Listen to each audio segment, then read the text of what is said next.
하나님의 말씀을 전하는 자가 받는 복에 대해서 말씀을 나누고자 합니다. 이스라엘 백성들이 가나안 땅에 들어가서 처음에는 하나님의 말씀대로 잘 지켜 행했습니다. 그런데 점차 여호와 하나님이 행하신 일을 직접 경험하지 못했거나 체험하지 못한 사람들은 이제 서서히 하나님으로부터 멀어져서 우상에게로 향하는 것입니다. 과거 모세나 여호수아와 같은 국가 지도자가 없다 보니 이제 인접 국가들로부터 공격을 당할 때 속수무책입니다. 그런 고통 가운데 그들이 부르짖는 신음소리를 하나님께서는 들으시고 때에 따라서 세우신 그 사사에 의해서 그들은 잠시 동안의 평안을 누리게 됩니다. 그때를 기록한 것이 바로 사사기 말씀인데, 그 사사기의 마지막 말씀이 여러분들이 자주 듣던 그 말씀입니다. 기억이 나십니까? 그때에 이스라엘에 왕이 없으므로 사람이 각기 자기의 소견에 옳은 대로 행하더라 라는 말씀입니다. 그런데 이 하나님의 말씀에 의지하지 않고 자기의 소견대로 살다 보니 그들은 정말 힘에 겨울 수밖에 없는 그런 삶을 살게 됩니다. 그런데 이 사사기에서 이 말씀이 다시 똑같은 그런 문구대로 나오는 절이 또 한 군데 있습니다. 그것이 바로 사사기 17절 6절에 이 말씀이 그대로 나옵니다. 이 말씀이 나오는 사사기 17장은 미가의 제사장에 대한 이야기가 나옵니다. 주석가들에 의하면은 이때는 가나안 입주 초기로 추정되는 그 시기로서 요셉의 후예인 그 에브라임 후손 중에 미가라는 한 부자가 그 산지에 살고 있습니다. 그런데 그 미가의 어머니가 어느 날 은 1000개를 잊어버렸다고 하며 이것을 훔쳐간 자에게 저주가 있을지라고 선포를 합니다. 그 저주의 말을 들은 미가는 깜짝 놀라며 그 자기가 훔쳤던 그 은 1000개를 다시 어머니에게 돌려줍니다. 그리고 그 은 1000개를 찾은 어머니는 그 여호와의 이름으로 자기의 그 아들을 축복을 하는데, 축복을 한 그 자기의 입술로서 그 저주를 했기 때문에 축복을 한 또 반면에 그 저주를 풀어야 했습니다. 그러면서 그 자기가 찾은 은으로서 신상을 만들고 또 에봇과 드라빔을 부어 만들면서 저주했던 아들에게 오히려 축복을 하는 것입니다. 저주의 말을 하면은 반드시 그 저주가 일어난다는 것을 믿었기에 그것을 풀기 위해서 주술을 사용하는 지극히 비성경적인 방법을 보이고 있습니다. 그런 집안인데 그곳에 어느 날 베들레헴에 사는 한 레위인이 찾아옵니다. 그리고 미가는 자기의 그 방식대로 성길례를 치른 후에 그 레위인을 자기 집안의 제사장으로 세웁니다. 그리고 후한 대접을 하고는 이제 너는 우리 집에 복을 빌어라 라고 이제 하는 것이죠. 그러나 그 레위인은 가나안 입주 당시에 땅을 분배받았으나 지켜내지 못하고 결국은 떠돌이 생활을 하던 그 단 자손의 그 군사들을 따라 떠나버립니다.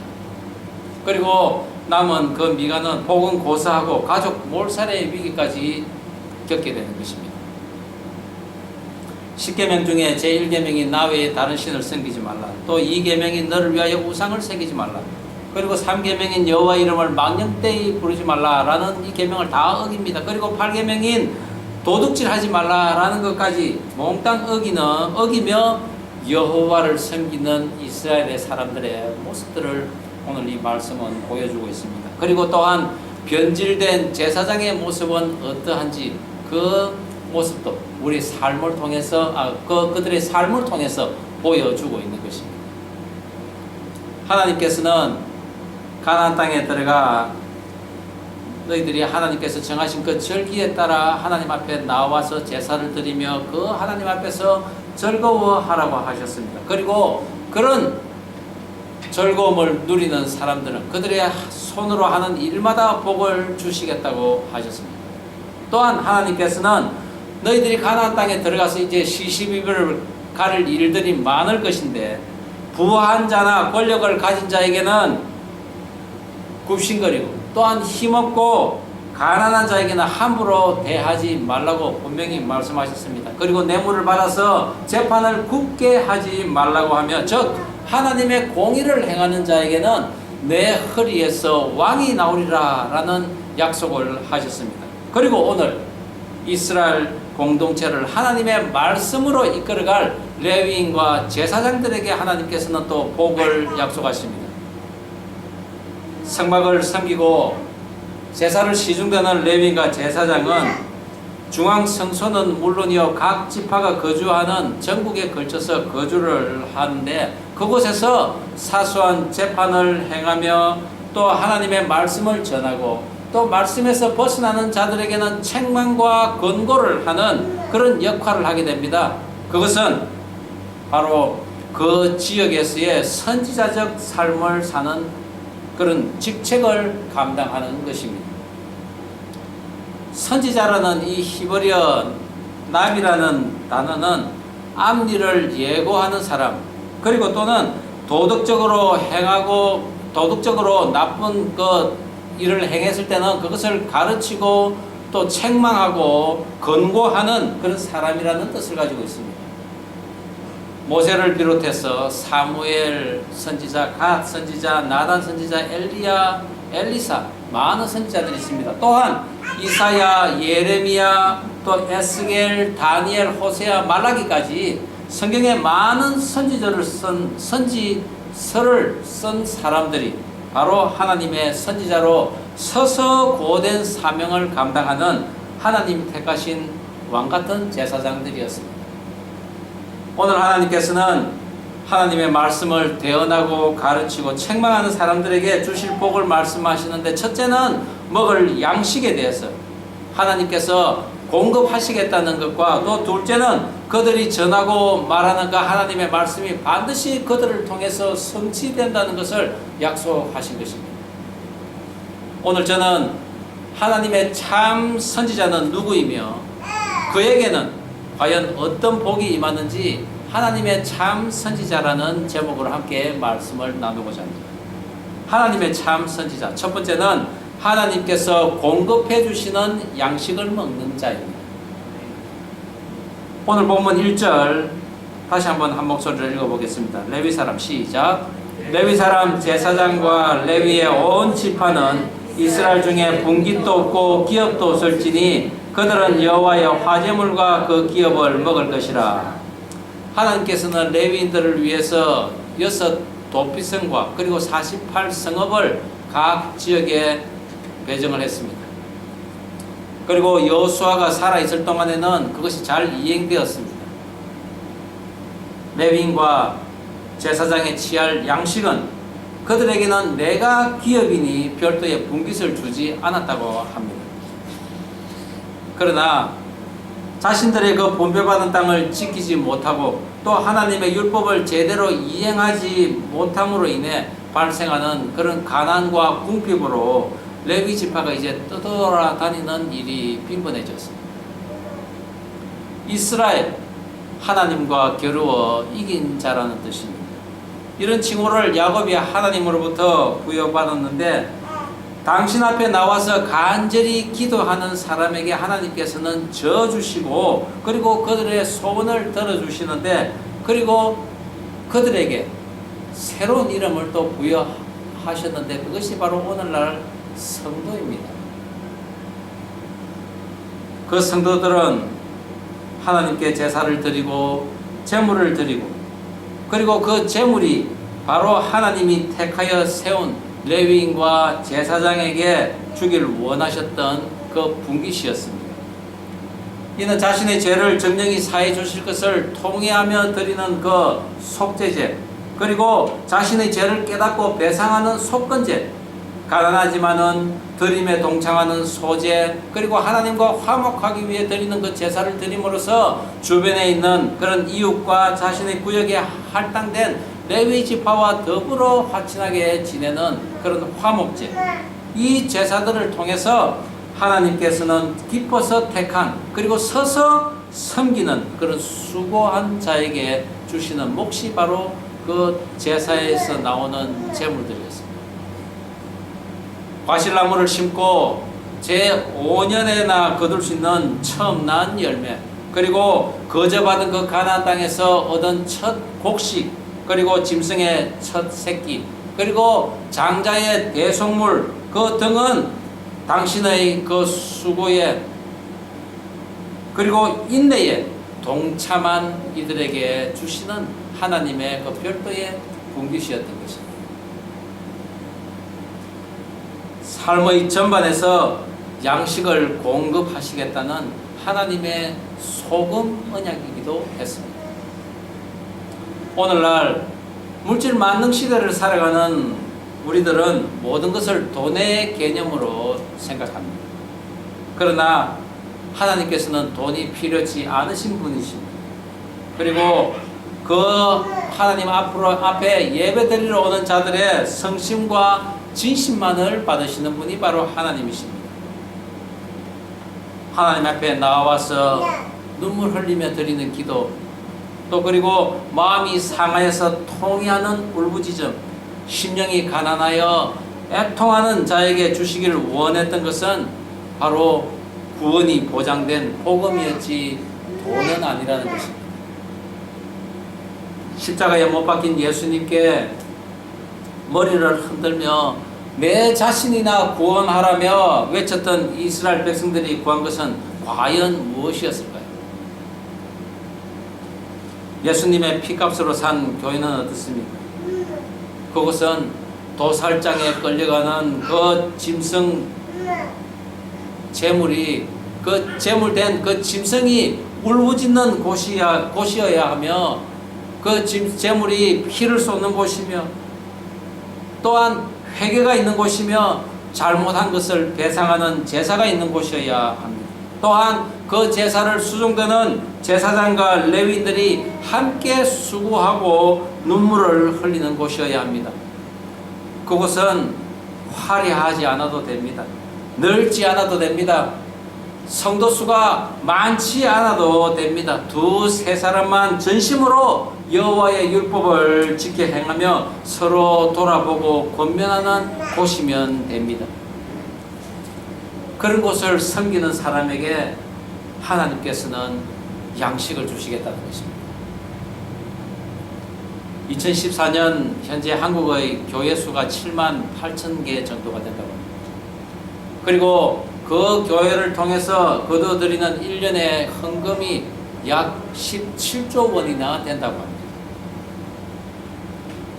적어도 목사로 임명된 사람이 7만 8천 명이라는 이야기인데, 이것은 사사기에 살고 있는 이스라엘인들을 보는 듯합니다. 저는 그들이 다 하나님이 공급하시는 그 양식으로 먹고 있기를 간절히 바랍니다. 사도 바울은 약 20년에 걸쳐서 소아시아와 유럽 전역 약 68곳을 다니며 복음을 전했습니다.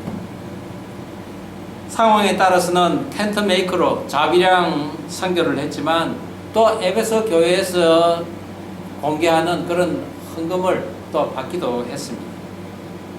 그렇지만 바울은 될 수 있으면은 지역 교회에 짐을 주지 않으려고 애를 쓴 것을 우리는 사도행전에서 볼 수가 있습니다.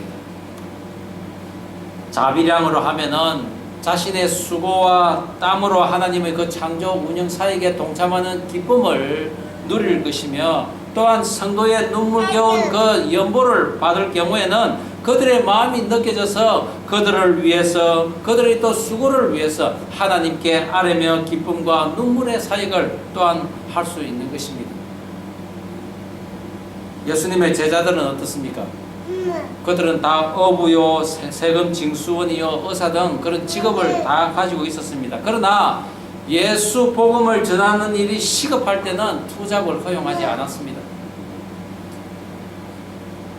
그들이 복음을 전할 때 성령의 강권적인 역사하심으로 병자가 나음을 입고 죽은 자가 살아나는 그런 기적을 행했기에 그들을 공개하는 사람들이 많이 있었습니다.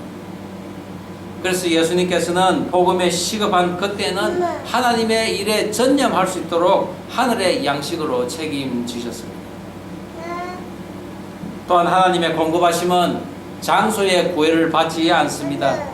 지방에 있던 레위인이 하나님의 사역을 간절히 원하며 하나님이 택하신 곳 중앙 성소에 가서 섬기길 원한다면은 하나님께서는 그곳에 가서 섬기도록 했습니다.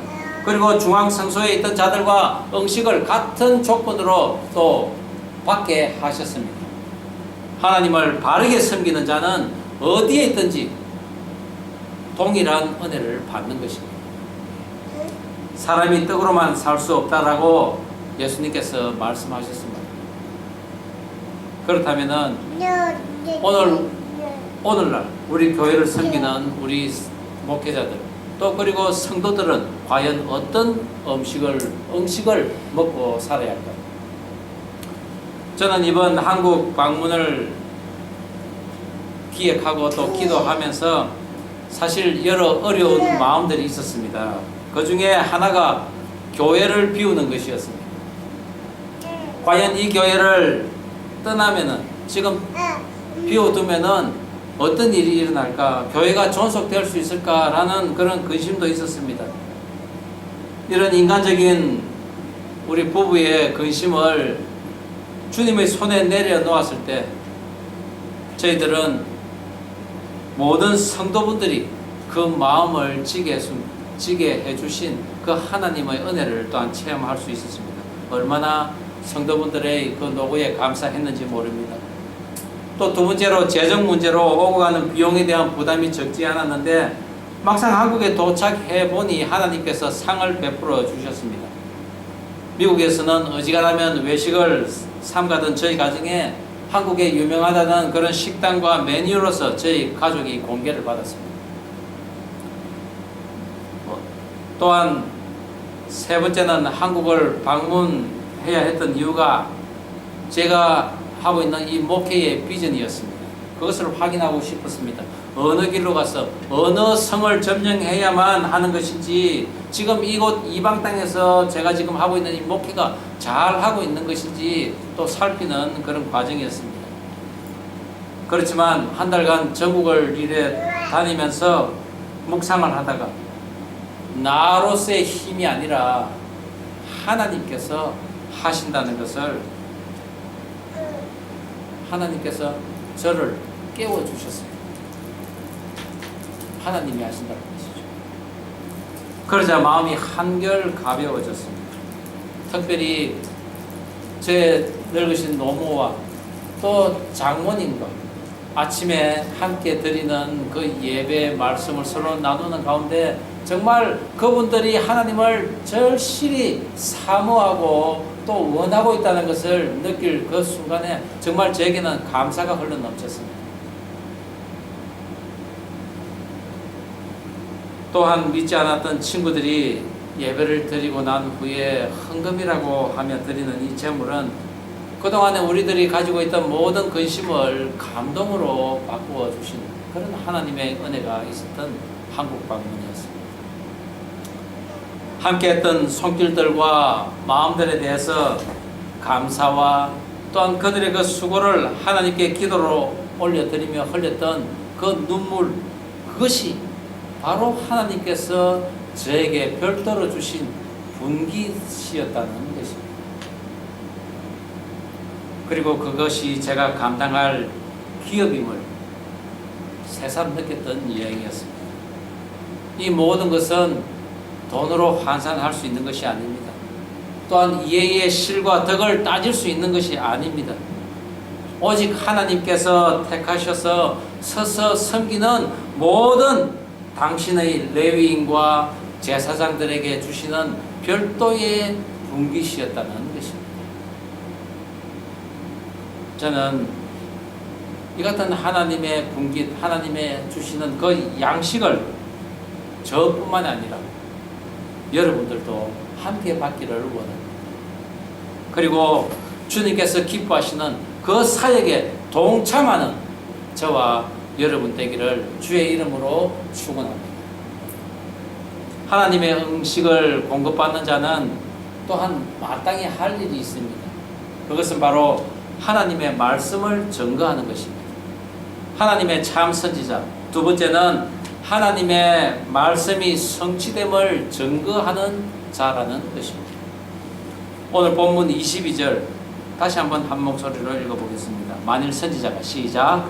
만일 선지자가 있어 여호와의 이름으로 말하니에 정음도 없고 성취함도 없으면 이는 여호와께서 말씀하신 것이 아니요 그 선지자가 제 마음대로 한 말이니 너는 그를 두려워하지 말지니라. 오늘 하나님께서는 성막에서 섬기며 하나님의 말씀을 전하고 가르치는 그 제사장과 레위인에게 복을 선포하면서 따로 또 이스라엘 백성들에게 너희들은 가나안 땅에서 들어가 반드시 경계해야 될 인물들이 있는데 바로 이러이러한 무리들이다 라고 하나님께서 말씀합니다. 그것은 바로 우상과 귀신들의 힘을 빌려서 백성들을 미혹하는 자들입니다. 그런데 그들의 종류가 다양합니다. 오늘 본 10절에 보면은 그의 아들이나 딸을 불 가운데로 지나가게 하는 자, 점쟁이, 기륭을 말하는 자, 요술하는 자, 무당, 지는 자, 신접자, 박수, 초혼자 이런 자들을 너희 가운데 용납하지 말라고 합니다. 종류가 많다는 것은 그만큼 이 우상이나 귀신을 이용해서 먹고 사는 자들이 많다는 이야기입니다. 인기 직종이라는 것입니다. 발람과 같이 심지어는 여호와의 이름을 팔면서 사람들을 미혹하여 이득을 챙기는 자들도 있습니다. 거짓 선지자들인 것입니다. 사도행전 8장에 빌립이 성령 충만하여서 사마리아 지역에 가서 예수를 전할 때 더러운 귀신이 나가고 중풍병자가 낫는 그런 기적이 일어납니다. 그러자 그 성에 살면서 마술을 행하면서 사람들을 미혹하는 자가 있었는데 바로 시몬이라는 자였습니다. 그가 빌립이 전하는 그 복음을 듣고는 자기도 그것을 알고 싶다고 빌립을 전심으로 따라다니며 그 복음에 대해서 배웠습니다. 그런데 어느 날 베드로와 요한이 그 사마리아 성에 내려오게 됩니다. 그곳에서 많은 사람들이 침례는 받았지만은 성령을 아직 받지 못했다. 이래서 베드로와 요한이 내려온 것입니다. 그리고 사람들에게 안수를 하자 성령이 임하는 것입니다. 많은 사람들이 성령 충만하는 것을 보고는 이 시몬이 그 베드로에게 갑니다. 그리고는 내가 돈을 줄 테니 나도 그런 능력을 나에게 입히 주어서 내가 안수하는 사람들은 성령 충만할 수 있도록 해달라고 합니다. 이때 베드로가 선포합니다. 거기 사도행전 8장 20절 말씀입니다. 우리 한번 함께 읽어볼까요? 내가 시작. 내가 하나님의 선물을 돈 주고 살 줄로 생각하였으니 내 은과 너가 함께 망할지어다. 하나님 앞에서 내 마음이 바르지 못하니 이 도에는 너가 관계도 없고 분깃된 것도 없느니라. 거짓 선지자에게는 하나님이 아무 관계가 없습니다. 그리고 하나님의 주신 분깃도 없는 것입니다. 하나님의 은사를 돈을 주고 사고 팔려는 이 시몬 같은 자들이 오늘날 내 주변에는 있지 않는지 살펴보는 우리가 되었으면 좋겠습니다. 하나님께서는 이 같은 거짓 선지자들이 자칭 선지자라고 하며 백성들을 미혹할 것에 대해 경계를 할 것과 또 참 선지자를 알아보는 방법을 알려주십니다. 그것은 그가 말한 것이 정흠이 있고 또한 그가 말한 하나님의 말씀이 반드시 성취된다고 하는 것입니다. 참 선지자는 하나님의 말씀을 대언하기 전에 여호와께서 말씀하시기를 여호와께서 이같이 내게 이르시되 또한 여호와의 말씀이 내게 임하여 가라사대라는 말씀으로 시작을 합니다. 그렇게 선포한 후에 말씀을 선포하는데 그들은 그 영광을 모두 하나님께 올려드립니다. 또한 그 선포한 말씀이 반드시 이루어지는데 모세가 전한 하나님의 말씀이 다 이루어진 것을 우리는 이미 배웠습니다. 그런데 그 하나님의 말씀을 이용해서 돈벌이 하던 발람은 어떻게 했습니까? 비참한 죽음을 당했습니다. 그래서 오늘 하나님께서는 하나님의 말씀을 전하는 자나 듣는 자 모두에게 책임이 있다고 말씀하십니다. 만일 내 이름으로 전하는 말을 듣지 않으면 내가 그에게 벌을 내리리라 라고 하십니다. 또한 내 이름으로 내 말을 전하는 자가 만약 다른 신의 이름으로 전한다든지 그리고 우상의 이름으로 전할 때 그것은 더욱더 큰 벌을 받는데 그것은 바로 죽음입니다. 말씀을 안 듣는 자보다 말씀 전하는 자의 책임이 더욱 중요하다는 것입니다. 저와 여러분이 하나님의 말씀을 배우고 있습니다. 그리고 이 말씀을 다른 사람 누군가에게 전할 수 있습니다. 또 믿음으로 하나님의 말씀을 선포할 수도 있습니다. 그것은 바로 선지자의 삶인 것입니다. 그럴 때 그 말씀에 대한 막중한 책임이 있다는 것을 명심하시기 바랍니다. 왜냐하면 하나님의 말씀은 반드시 이루어지기 때문입니다. 그 하나님의 말씀대로 메시아이신 예수님이 이 땅에 오신 것입니다. 수많은 그 구약의 말씀대로 예수님께서 이 땅에 오신 것입니다. 오늘 하나님께서 말하신 모세와 같은 선지자 하나를 그들을 위하여 일으키신다고 했는데 그 선지자가 바로 오실 메시아, 이스라엘뿐만 아니라 전 인류를 구원하러 오실 하나님의 아들이신 예수 그리스도이심을 우리는 알아야 할 것입니다. 선지자들에게 주신 모든 말씀을 육신으로 다 이행하시되 특별히 죽은 자 가운데서 살아나심으로 하늘의 권능을 그대로 보이신 그 예수님을 우리가 믿을 뿐 아니라 그 예수님의 눈물과 수고와 그리고 제물로까지 동참되는 그 순종 속에서 하나님께서는 우리에게 소금 언약으로 주신 축복이 있습니다. 그것은 예수 그리스도의 이름으로 선포한 것은 반드시 이루어진다는 것입니다. 그것이 바로 저와 여러분에게 임하기를 주의 이름으로 축원합니다. 미가의 제사장은 생계 유지와 좀 더 편한 곳, 좀 더 나은 곳을 찾아 떠돌아다니는 레위인이었습니다. 사랑하는 내 아내가 더 나은 남자, 더 돈이 많은 남자를 쫓아다닌다면 그 아내는 내 아내가 아니듯이 하나님의 백성으로서 하나님의 참 선지자로서 방황하고 좋은 것을 찾아다니고 좀 더 나은 것을 찾아다니는 그런 선지자라면은 하나님께서 결코 기뻐하지 않는다는 것입니다. 자기 소견에 옳은 대로 행하는 자, 바로 자기의 복을 위하여 산당을 짓고 신상들을 만드는 미가입니다. 그리고 좀 더 나은 편한 곳을 찾아다니는 그 레위인입니다. 그리고 또한 남의 것을 함부로 탈취하고 사람들의 생명을 위협하며 받은 기업을 제대로 지키지도 못하는 그런 다한 지파들, 그들의 말은 하나도 이루어지지 않는다는 것을 분명히 명심하시기 바랍니다. 혹여 우리가 그런 사람일 수가 있습니다. 그러나 만약 그런 일이 있다면 우리는 즉각 하나님 앞에서 돌이키며 또한 내 이웃에 그런 사람들이 있다면 하나님의 말씀으로 가르치고 권면하고 책망할 수 있는 그런 정도까지 우리는 되어야 한다는 것입니다. 우리를 위해 피 흘리신 그 예수님의 수고에 동참되어지는 그런 삶을 우리는 살아야 할 것입니다. 하나님의 말씀이 자신에게 나타나고 성취되는 것을 보이는 그런 참 선지자가 절실히 필요한 세대입니다.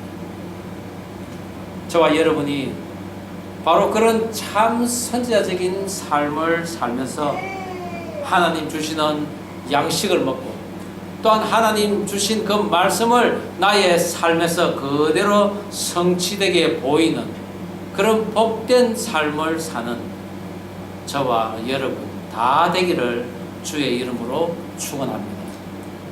기도하시겠습니다. 우리 이 시간 함께 기도하면 좋겠습니다. 그렇습니다. 하나님께서 공급해 주시는 양식을 먹기를 원합니다. 또한 하나님께서 주시는 그런 양식뿐만이 아니라 남을 위해서 흘리는 눈물, 또한 서로가 나누는 위로, 감사, 기쁨이 또 하나님이 주시는 또는 그 분깃이라는 것을, 별도의 분깃이라는 것을 믿고 살아가게 하여 주시옵소서. 저의 삶 가운데 하나님의 권능이 나타나기를 원합니다. 내가 내 입으로 선포하는 그 하나님의 말씀이 성취되는 것을 보기를 원합니다. 그런 은혜가 있게 하여 주시옵소서 하고 우리 다 함께 그리하여 참 제자가 참 선지자가 되는 삶을 살기를 원한다고 우리가 하나님께 간절히 간구하는 시간 되면 좋겠습니다. 우리 다 함께 기도하십시다. 하나님 주님, 우리의 또 삶을 지키시는 하나님께서 저에게 주실 그 양식이 어떤 것인지 이 시간 밝게 알게 하여 주시옵소서. 좋은 것을, 편한 것을 찾아내면은 기회주의적인 그런 레위인의 모습이 아니라 또한 내 집에 신당을 모시고 하나님께서 복 주실 것이라고 믿는 그런 기복적인 그런 신앙이 아니라 오직 하나님의 말씀을 제대로 선포하며 그 말씀을 가지고 남까지도 또 책망하지 할 수 있는 그런 선지자적인 그런 삶을 살게 하여 주옵소서. 하나님의 말씀을 선포할 때 그것이 반드시 이루어지는 그런 삶을 살게 하여 주옵소서. 그것을 증거하는 삶을 살게 하여 주시옵소서. 그리하여 내가 바로 하나님의 참 선지자라는 것을 사람들에게 보일 수 있는 그런 복된 삶을 살아가게 하여 주시옵소서. 하나님 아버지 감사드립니다. 이 시간 하나님의 말씀으로 살아가게 하여 주시고 무엇보다도 하나님 공급해 주시는 음식을 먹는 우리들이 되게 하여 주시옵소서. 나를 위함이 아니라 또 남을 위해 흘리는 그런 수고와 눈물 그런 것으로 더욱더 기뻐하는 그런 삶이 바로 하나님 주시는 별도의 분깃이라는 것을 깊이 명심하고 살아가는 우리 모두들 되게 하여 주옵소서. 하나님의 권능이 우리들을 통해서 드러나게 하시고 또 그것으로 인하여 하나님이 높임받는 그런 삶을 살게 하여 주옵소서. 그것이 바로 참 선지자적인 삶이라는 것을 언제나 기억하며 살아갈 수 있는 우리 모두 되게 하여 주옵소서. 감사드리며 예수님 이름으로 기도드립니다. 아멘. 예, 우리 이 시간 다